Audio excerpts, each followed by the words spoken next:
Hey guys, today I'm going to show you how to replace the key fob battery on this Subaru key fob. It's very simple. You don't need a mechanic. You don't even need any tools. You can do it yourself at home. It takes a button battery, a 2032 2032 battery. I'll put a link down below if you want to order one.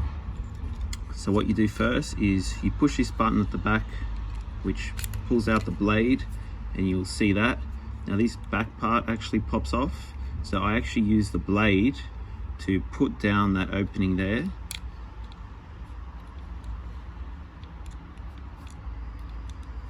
Get it in. I put it about halfway and then just use it as a lever.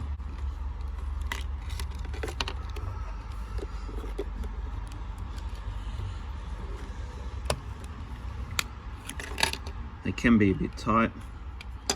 Then this part comes out. There's these little tabs. I just pull these tabs back. They can be a bit tight. And then you simply put the new one back in. Sit that back in the carrier.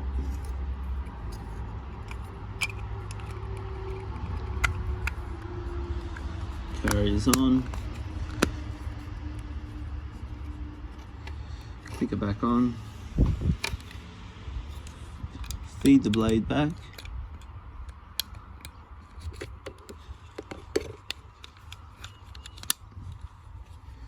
And you can just check.